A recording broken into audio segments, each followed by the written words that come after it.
സലാം ഓതിടാം യാ റസൂലേ ഹബീബേ, സദാ നന്മകൾ അങ്ങയിലുരത്തിയിടട്ടെ. സലാം ഓതിടാം യാ റസൂലേ ഹബീബേ, സദാ നന്മകൾ അങ്ങയിലുരത്തിയിടട്ടെ. മക്കാമണലിൽ കുളിരാജനിച്ചു ഓതാ നമുക്കെന്നു സലാത്തും സലാമും. മക്കാമണലിൽ കുളിരാജനിച്ചു ഓതാ നമുക്കെന്നു സലാത്തും സലാമും. സലാം ഓതിടാം യാ റസൂലേ ഹബീബേ, സദാ നന്മകൾ അങ്ങയിലുരത്തിയിടട്ടെ. റബീഉൽ അവ്വൽ 2024 തുടങ്ങി. വിശ്വാസികൾ ഏറെ സന്തോഷത്തിൽ. മുസ്ലിങ്ങളായ പല ആളുകളും നബി സല്ലല്ലാഹു അലൈഹി വസല്ലമയുടെ പേരിൽ ഈ വർഷം മൗലൂദ് ഓതാൻ കൂട്ടാക്കുന്നില്ല. മൗലൂദ് ശിർക്കാണ് പോൽ.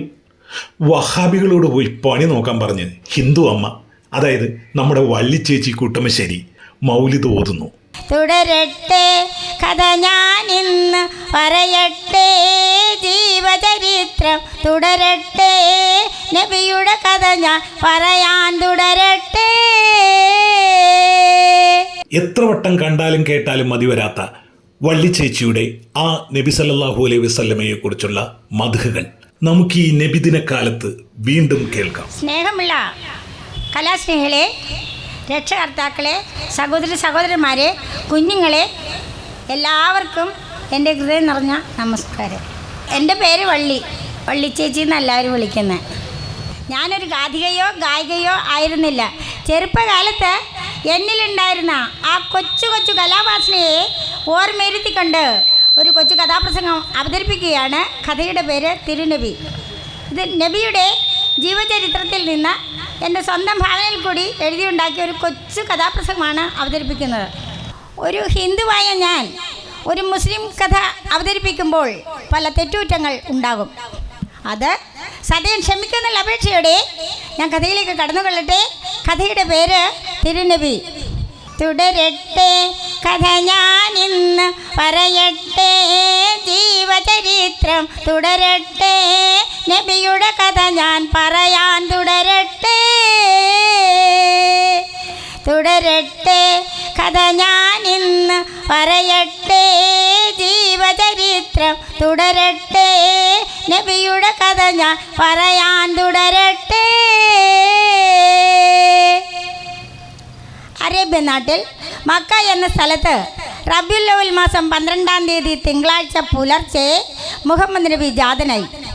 പേരും പ്രശസ്തി ആർജിച്ച ഖുറൈശി നഗരത്തിൽ ഹാസിം കുടുംബത്തിലാണ് അദ്ദേഹം ജനിച്ചത്.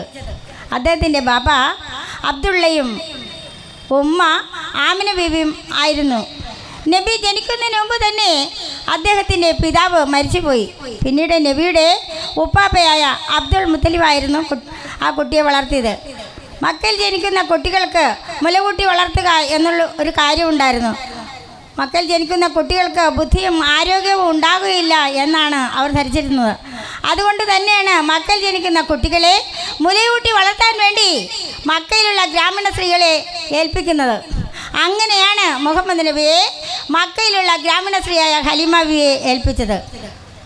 ഇങ്ങനെ കുട്ടികളെ മുല കൊടുത്ത് പോറ്റുമ്പോൾ പല പ്രതിഫലങ്ങളും സമ്മാനങ്ങളും കിട്ടുക പതിവാണ്. പക്ഷേ നമ്മുടെ മുഹമ്മദ് നബി യത്തീമായത് കണ്ട് അവരിൽ നിന്ന് യാതൊരു പ്രതിഫലങ്ങളും കിട്ടുകയില്ല എന്ന് അവർക്കറിയാമായിരുന്നു. എങ്കിലും തന്നെ അബ്ദുൾ മുത്തലിബിൻ്റെ അനുവാദത്തോടു കൂടി ആമിന ബീവിയിൽ നിന്ന് മുഹമ്മദ് നബി ഏറ്റുവാങ്ങി മക്കയിലുള്ള ഗ്രാമീണ കുടുംബത്തിലേക്ക് ഹലീമ മടങ്ങുകയാണ്.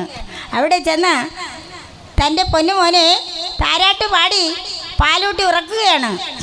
രാരീരം രാരീരം രാരീരം രാരീരം രാരീരം രാരോ രാരീരം രാരീരം രാരീരം രാരീരം രാരീരം രാരോ.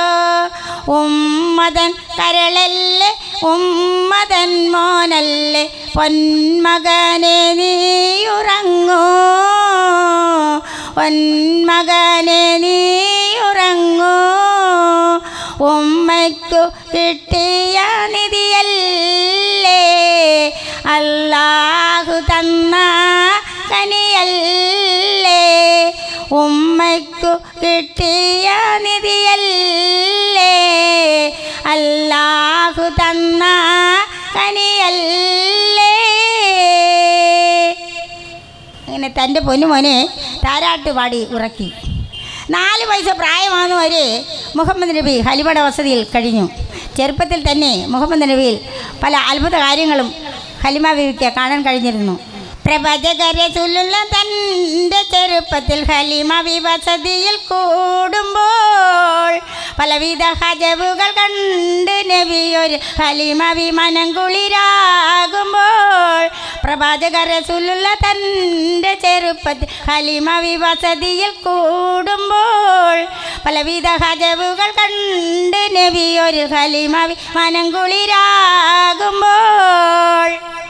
ചെറുപ്പത്തിൽ തന്നെ മുഹമ്മദ് നബിക്ക് ആടുകൾ മേയ്ക്കാൻ വളരെ ഇഷ്ടമായിരുന്നു. ഒരു ദിവസം മുഹമ്മദ് നബി ആടുകൾ മേയ്ക്കാൻ വേണ്ടി കൂട്ടുകാരുമൊത്ത് വനത്തിലേക്ക് പോയി. അവിടെ ചെന്നപ്പോൾ വെള്ളവസ്ത്രധാരികളായ 3 ആളുകൾ വന്ന് നബിയെ പിടിച്ചു നിർത്തി മലർത്തി കിടത്തിക്കൊണ്ട് അദ്ദേഹത്തിൻ്റെ നെഞ്ചിൽ നിന്ന് ഹൃദയമെടുത്തു മഞ്ഞുവെള്ളത്തിൽ കഴുകി ശുദ്ധിയാക്കിയതിന് ശേഷം യഥാസ്ഥാനത്ത് തന്നെ വെച്ചു. ഇത് കണ്ട് പേടിച്ചു നിന്ന കൂട്ടുകാർ ഹലിമയുടെ വസതിയിൽ പെട്ടെന്ന് വിവരം അറിയിച്ചു. ഹലിമ വേദനയോടെ വനത്തിലേക്ക് ഓടി വരികയാണ്. കരളലിയുന്ന മനസ്സുമായി ഹലിമ വനത്തിലെ കോടിയെത്തി, കരളലിയുന്ന മനസ്സുമായി ഹലിമ വനത്തിലെ കോടിയെത്തി. വനത്തിൽ ഓടി വന്നപ്പോൾ പേടിച്ച് വിറച്ച് കിടന്ന തൻ്റെ പൊന്നുമോനെ വാരിയെടുത്ത് മാറോടണച്ച് 1000 ചുംബനങ്ങൾ നൽകി. ഇനി നബിയെ വീട്ടിൽ നിർത്തിയാൽ ശരിയാകുകയില്ല എന്ന് കരുതിക്കൊണ്ട് ഹലിമ മക്കയിലുള്ള ആമിന ബീവിയെ ഏൽപ്പിക്കാൻ അവിടെ ചെന്നു.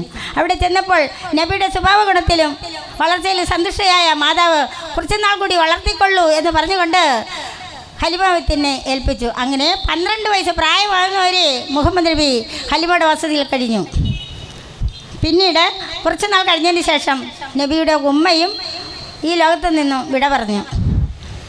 പിന്നീട് നബിയുടെ ഉപ്പാപ്പയായ പാപ്പാജ്യേഷ്ഠനായ അബ്ദുൽ മുത്തലിബിൻ്റെ കൂടെ കച്ചവടത്തിനായി സിറിയയിലും മറ്റു രാജ്യങ്ങളിലും പോകുകയുണ്ടായി.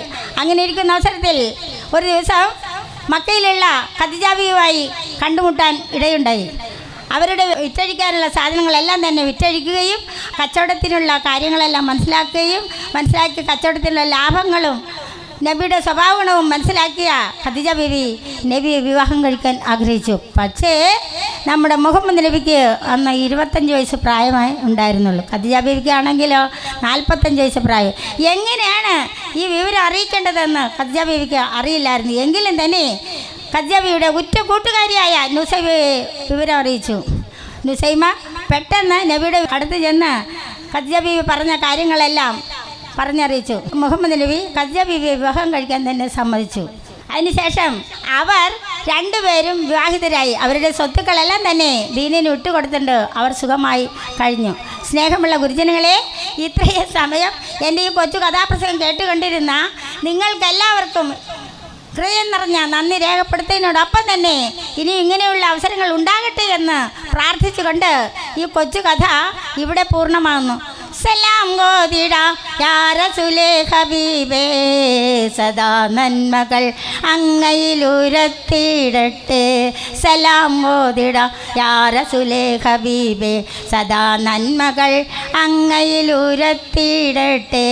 മക്ക മണലിൽ കുളിരാജനിച്ചു ഓതാ നമുക്കെന്നു സലാത്തും സലാമോ.